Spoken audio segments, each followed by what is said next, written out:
electronic visa system, also launching May 1, would attract applicants to obtain visas within 48 hours. This replaces the existing visa on arrival regime, which he described as vulnerable to corruption and influence peddling. He further announced that the introduction of an annual expatriate comprehensive insurance policy. The minister explained that instead of demanding a lump sum for repatriation, which could exceed $10,000, the government had opted for a mandatory insurance policy. According to the federal government, any of the overstayed would incur a daily fine of $15 starting from the visa's stated exit date. The penalty would take effect from August 1 this year. The Minister of Foreign Affairs, Ambassador Yusuf Tugar, has called for credible reporting to address Nigeria's complex security challenges and encourage constructive dialogue over division. Ambassador Tugar made the call in Abuja while responding to a reported social media post by the U.S. Embassy, Abuja, concerning Nigeria's security situation. He expressed concern over recent remarks by Bishop Wilfred Anagbe and Reverend Father Remigius Yulia. Their testimonies during the U.S. congressional hearing on religious persecution in Nigeria reportedly highlighted threats faced following their appearance at the hearing. Ambassador Tugar said although their views oversimplify a complex national issue, the clerics are entitled to freedom of expression and association under Nigeria's constitution. The minister explained that the government has consistently taken action, including deploying security forces to areas impacted by communal violence. It had also implemented peace-building initiatives between farmers and herders, improved intelligence gathering, and introduced land reforms and economic development programs. The minister reaffirmed that the government's priority was protecting all citizens, regardless of faith or ethnicity, through national and international security. The federal government has announced that the states across the country will soon witness heavy flooding between April and November. The Minister of Water Resources and Sanitation, Professor Joseph Utsev, disclosed this at the unveiling of the 2025 annual flood outlook by the Nigerian Hydrological Services Agency in Abuja.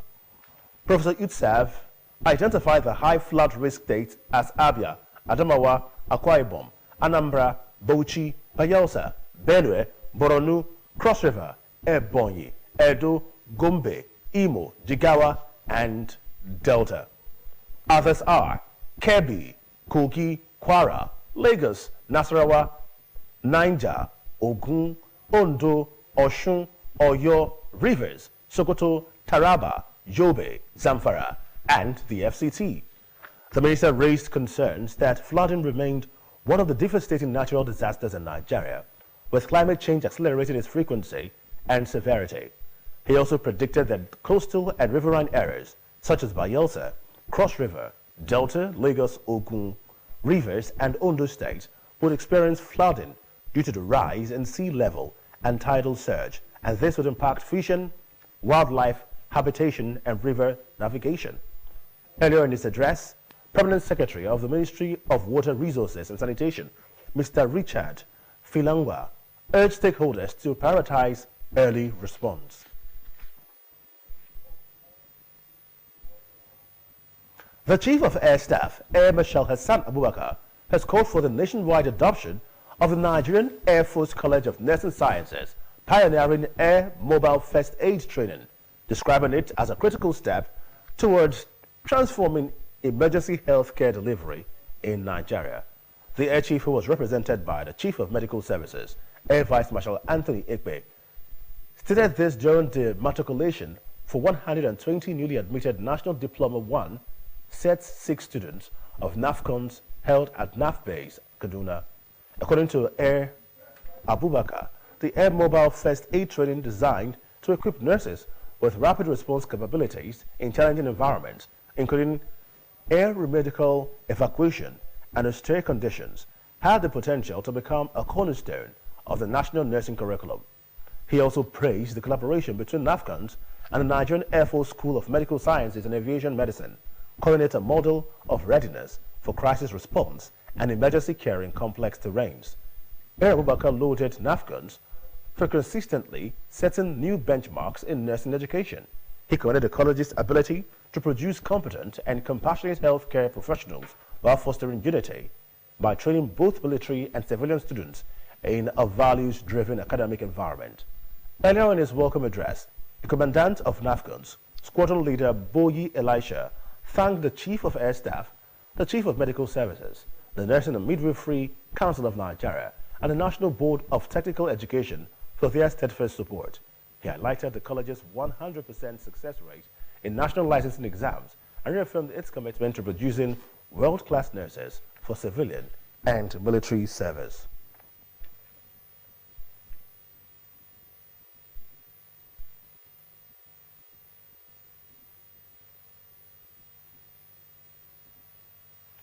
Governor Sheriff Oborevwori has been honored with the prestigious Vanguard Newspaper's Governor of the Year 2024 award in recognition of his outstanding commitment to good governance, impactful leadership, and transformative initiatives across the state. The award was presented at the 13th Annual Vanguard Personality of the Year Awards ceremony, and it was held in Lagos. Ejime Udreme now reports.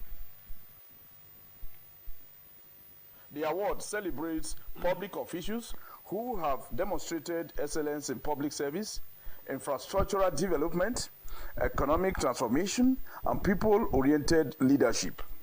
Governor Oborevwori earned the accolade for his commitment to transparency, inclusive governance, and the rapid execution of strategic developmental projects under his more agenda. Receiving the award, Governor Oborevwori expressed gratitude to the people of the state for their continued support and reaffirmed his administration's dedication to delivering more dividends of democracy. He said the recognition was not just about him, but about the resilient and hardworking people of the state, adding that it was a call to do more and serve better. Vanguard's editorial board described Oborevwori's leadership as purpose-driven and people-focused, highlighting achievements in road construction, education, healthcare, youth empowerment, and security initiatives across the state. The big heart himself, His Excellency Sheriff Oborevwori, Executive Governor of Delta State. Indeed, we celebrate and honor the Governor of Delta State, His Excellency Governor Sheriff Oborevwori. Congratulations. Governor Oborevwori was given a heroic welcome on arrival by eminent Deltans, including some members of the State House of Assembly, as well as National Assembly of the APC and PDP extraction. In an interview, the immediate past minority leader of the House of Representatives, Honorable Ndudi Elumelu, and the chief advisor to the governor, Chief Igoyota Amori, described the award as well-deserved. All of us are here to thank God for what God has done for us by giving us Sheriff Oborevwori as the governor of Delta State. Everywhere in Delta State, the 25 local government projects are everywhere. Children are happy in school. The hospitals are working. Water, boreholes, you can keep on naming them. Farmers are happy, the market women are happy, and the roads are being constructed. Governor Sheriff Oborevwori has been a very wonderful governor in Delta State. He has done very, very well in these last 2 years, or in these 2 years of his administration. You cannot assess him unless you are in Delta. It will be recalled that in less than 2 years into his first term, the governor has completed key infrastructure projects and introduced reforms aimed at boosting economic growth and improving the standard of living in the state. Ejime Udreme reporting. The Delta State Police Command has neutralized 4 suspected kidnappers at Isiluku on Agbo Asaba Express Road. The suspects were killed after a gun duel with the police. According to a statement by the police public relations officer, Superintendent Edafe Bright, the kidnappers were terrorizing the people of Asaba, Ogwashuku, and Ubuluku, and responsible for a series of kidnappings in the communities. He said the syndicate were also responsible for the kidnap of a medical doctor and murder of one Esther Ojo. The statement added that the Commissioner of Police, Mr. Olufemi Abani Wonder, directed operatives of CP Special Assistant Assignment Team to embark on an intelligence-led investigation and ensure that the kidnappers were arrested and brought to justice. In compliance with the said directive, Commander CP SAT ASP Julius Robinson led his team in a sting operation at about 8 in the evening of April 10, trailed and arrested one Abubakar Usman, also known as Shehu, who was the gang leader of the deadly kidnapping syndicate. Acting on his confession, the police or the suspect led directives to their hideout, a forest along Asaba-Agbo Express Road between Okpanam and Izila Asaba, where on process of searching the area, the suspect raised the alarm and fled to join his waiting gang members.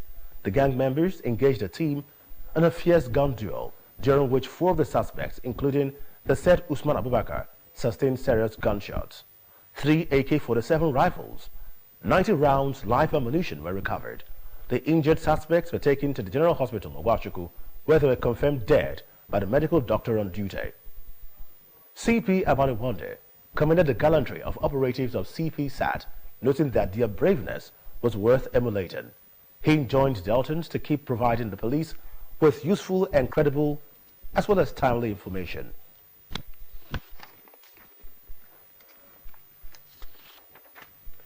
The Edo State Governor, Senator Monday Okpebolo, has said he will contact his Kano State counterpart, Governor Abba Yusuf, to decide the financial compensation for the families of the hunters who were killed by members of a vigilante or vigilance group in Uromi. Senator Okpebolo, who spoke through his press secretary, Mr. Fred Itrua, said an agreement would be reached by the government of the 2 states, adding that such agreement would be made public.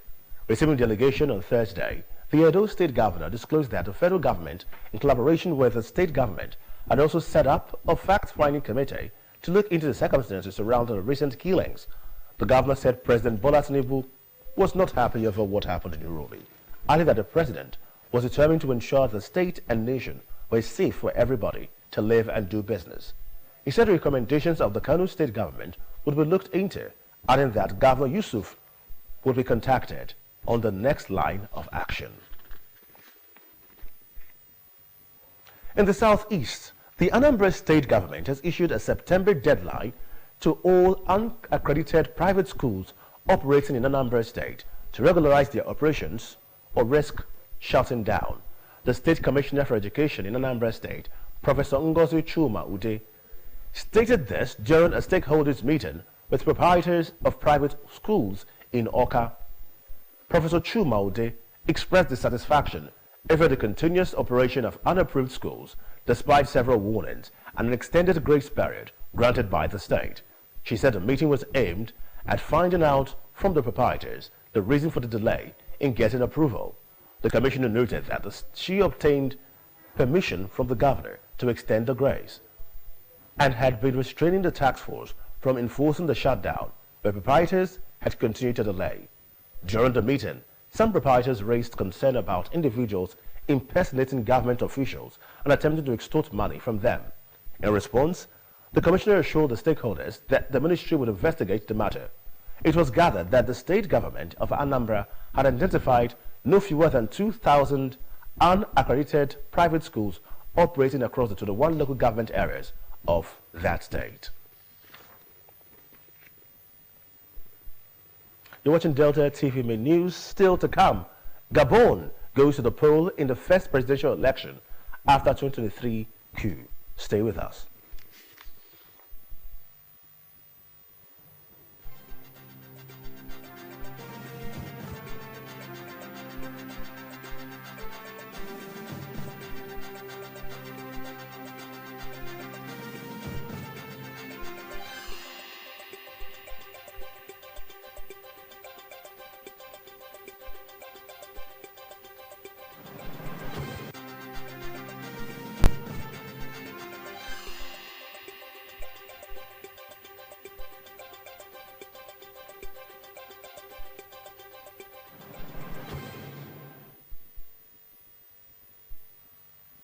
You're watching Delta TV Main News at 8. The global scene is next as we join our World News Desk.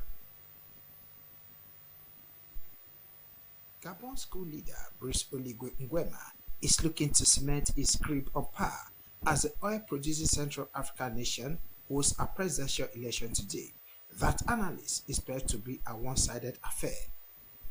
19 months after overthrowing President Ali Bongo, whose family ruled Gabon for more than half a century, Nguema, 50, has pitched himself as a change agent, cracking down on the corrupt old guard.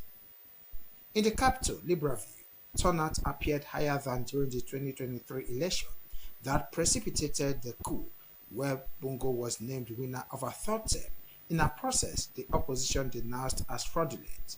Casting his ballot at the school in the city center, Nguema said the line outside was evidence that Gabonese have regained confidence in the election, adding that it was transparent. Crisscrossing the country in a baseball cap bearing his "We Build Together" slogan, Nguema vowed to diversify the oil-reliant economy and promote agriculture, industry, and tourism in a country where a third of the population lives in poverty. Yet, not everyone believes Nguema, a former aide-de-camp for Ali Bongo's father, Omar Bongo, who served as president for more than 40 years until his death in 2009, represents a genuine break with the past. Nguema's main challenger is Alain Claude Nze, who was serving as prime minister under Ali Bongo before the August 2023 coup, the 8th in West and Central Africa since 2020. Nze, 57, voted in his hometown of Makoko. In a video sent to the media by his campaign team, he expressed concern that unused voter cards left at polling stations could be used to stuff ballot boxes. Nze has tried to distance himself from the Bongo family while challenging Nguema's fitness for the presidency. Romania hard-right opposition leader George Simeon, the favorite to win a presidential election race, said he is the only candidate who could stop a potential withdrawal of the US troops from the country. Romania, a European Union and NATO member, will repeat the two-round election on May 4 and 18 after the Constitution Court made the initial ballot in December void following accusations of Russian meddling, which Moscow denied. There are wider concerns in Romania over a potential cut in US troops numbers in Europe and the future of NATO, as US media has reported that Washington is drawing up plans to cut troops in Eastern Europe. Simeon, leader of the opposition Alliance for Uniting Romanians, AURO, Romania's second largest party, is an admirer of Mr. Trump and his MAGA movement. Cancelling the December election placed Romania at the center of a dispute between Europe and the Trump administration over free speech and suppressing political opponents. Simeon, who backed the cancelled elections far-right pro-Russia frontrunner and is now his replacement, has called the cancellation a coup and said it made the US more likely to cut its military presence in the country. Let's join our business news desk for stories and the business sector. The Naira yesterday appreciated to 1,625 Naira per dollar in the parallel market from 1,630 Naira per dollar the previous day. Likewise, the Naira appreciated to 1,626 Naira per dollar in the Nigeria Foreign Exchange Market, NAFEM. Data published by the Central Bank of Nigeria, CBN, showed that the indicative exchange rate for the Naira fell to 1,626 Naira per dollar from 1,630 Naira per dollar on Thursday, indicating a 4 Naira appreciation for the Naira. Consequently, the margin between the parallel market and NAFEM rate widened to 4 Naira per dollar from a zero margin on Thursday. The Nigeria Upstream Petroleum Regulatory Commission, NUPRC, has said Nigeria's crude oil reserves have been projected to last for another 64 years, while its gas reserves could sustain the country for 93 years. The latest reserves figures from the NUPRC in a statement by the Chief Executive of the Commission, Engineer Gbenga Komolafe in Abuja, said the nation's official petroleum reserves position as of January 1st, especially the 2P crude oil and condensate reserves, now stand at 31.44 billion barrels and 5.84 billion barrels, bringing the total to 37.28 billion barrels. Similarly, Associated and non-associated gas reserve had reached 210.54 trillion cubic feet. Engineer Kumalafe said NUPRC remained committed to enhancing reserves growth and boosting oil and gas production in line with the objectives set out in the Petroleum Industry Act PIA 2021. The Nigeria Center for Disease Control and Prevention, NCDC, has listed 1,277 persons for follow-up over the possibility of being infected with Lassa fever. This follows the center recording 659 confirmed cases out of 3,779 suspected cases and 122 from January to March 30 this year. A report obtained from the NCDC yesterday indicated that no fewer than 18 states across the country had recorded Lassa fever, with Ondo, Bauchi, and Edo being the most affected.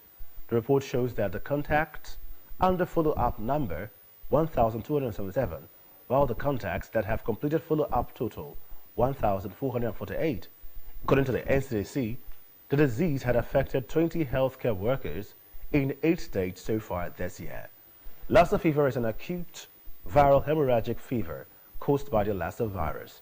The natural reservoir for the virus is the multi-mammate rat, also known as the African rat, although other rodents could also act as carriers. The profiling and rehabilitation exercise of commercial motorcycle and tricycle, also known as keke in the state, continues across the state at the offices of the Commercial Motorcycle and Tricycle Operators Association, COMTOA, and the State Ministry of Transport, Cluster D, Professor Chike Udozie Secretariat, Asaba.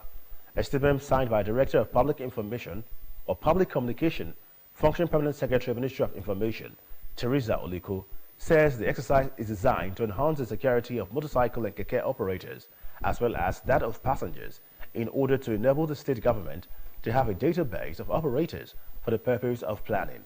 According to the statement, the rehabilitation exercise is in line with the law establishing the usage of motorcycle tricycle for commercial purpose as amended in 2008. Operators are encouraged to visit the nearest government-recognized units of Commercial Motorcycle and Tricycle Operators Association, COMTOA, Delta State, to get profiled and revalidated.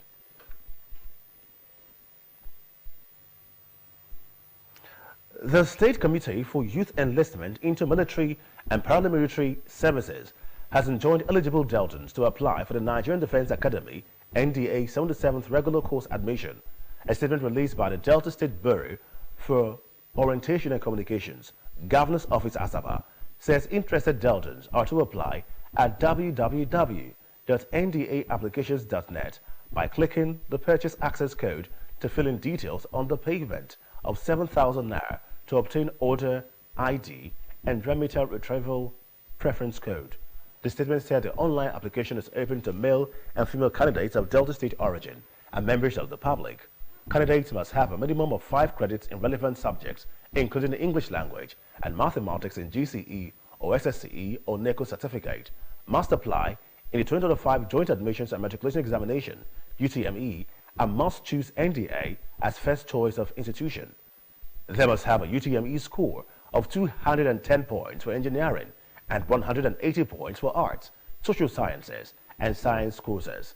The statement added that the NDA screening test for candidates of Delta State origin holds on Saturday, May 24, at the Army Day Secondary School, Nigerian Army School of Supply and Transport, NASST, Ubo, Benin City, Edo State. It enjoined members of the public to note that candidates admitted into the NDA for the 77th regular course will undergo military and academic training as officer cadets for a duration of 5 years, and on successful completion of the extensive training, graduates will earn an honors degree in a core discipline, that is, BSc, BEng, BA on graduation, just as they will also earn presidential commission into the armed forces of Nigeria. Still talking military matters, the Nigerian Army has announced the commencement of online registration for its 89 regular recruits intake exercise for trades, non-tradesmen and women.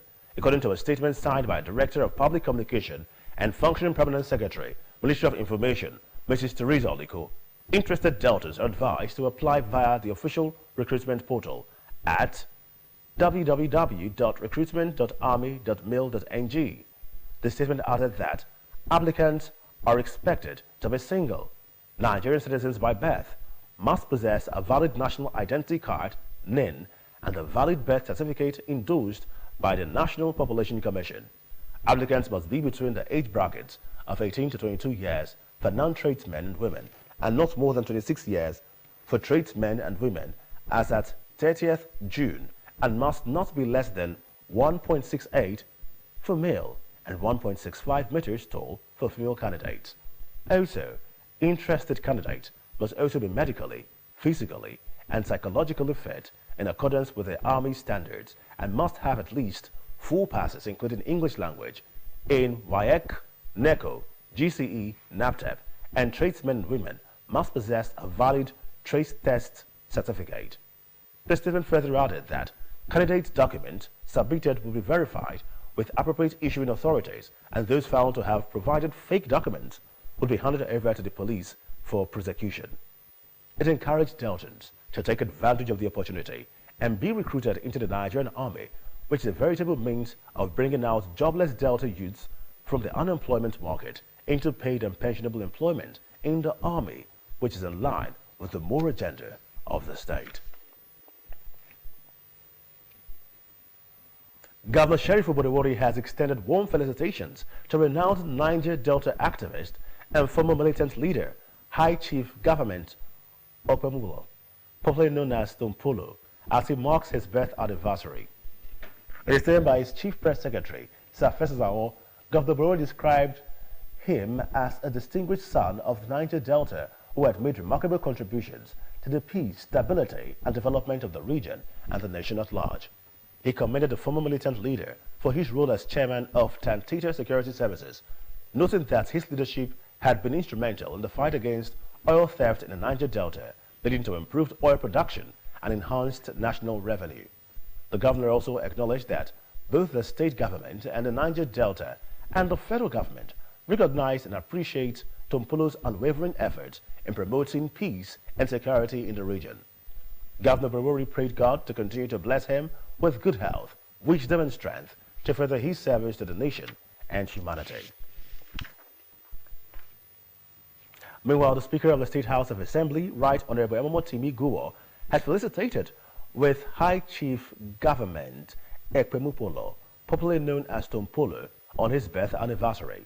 The Right Honorable Guo, in a statement by his Chief Press Secretary, Nkem Nweke, described High Chief Ekpemupolo as a legendary leader with exceptional courage and leadership qualities.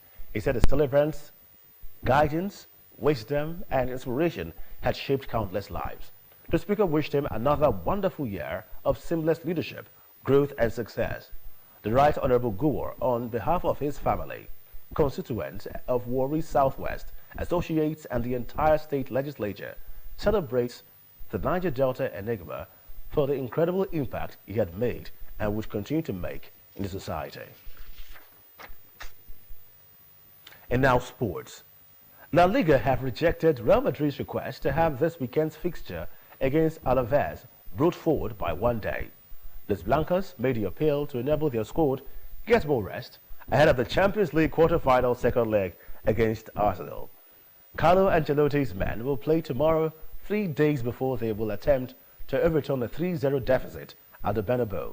According to a report, Real Madrid sent an email to La Liga asking for the match with Alaves to be moved today. The club had contacted Alaves before submitting their request to La Liga, and although their opponents were happy to accommodate them, the Spanish champions have been ordered to play the game as scheduled. Still talking sports, in Nigeria, former Super Eagles player and coach Christian Chukwu has reportedly passed away at the age of 74. Chukwu's former Nigeria's teammate and friend, Dr. Olusegun Odegbami, confirmed the sad news. However, details surrounding his death remain unclear at the time of filing this report. In 2001, false reports of Chukwu's death had circulated widely, prompting the legendary coach to refute the rumors during his 70th birth anniversary on January 4, 2021. Chukwu is one of those Nigerian footballers that both played and coached the national team. He captained the national team to their first ever Africa Cup of Nations, AFCON title in 1980, and later led the Super Eagles as head coach in the early 2000s. His legacy in the sports industry remains significant. And here's our thought for the day. Embrace the opportunity to learn something new every day.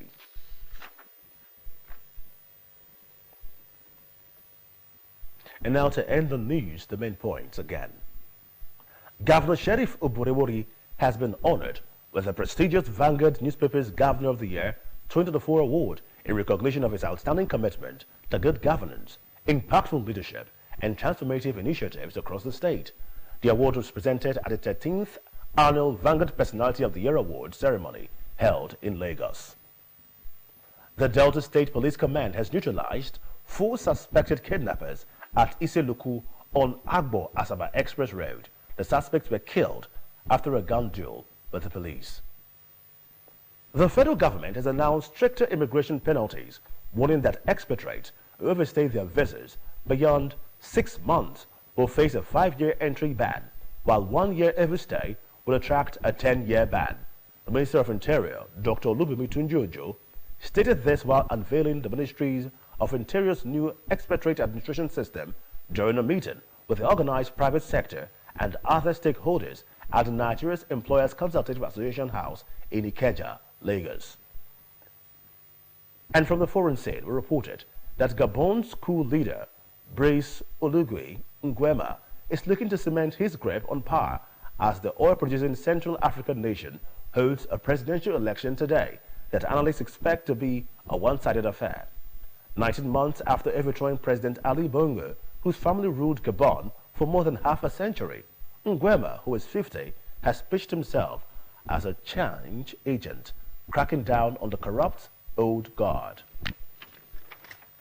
And that's the news. Many thanks for being part of it. My name is Francis Ofulue. Have a lovely evening and good night.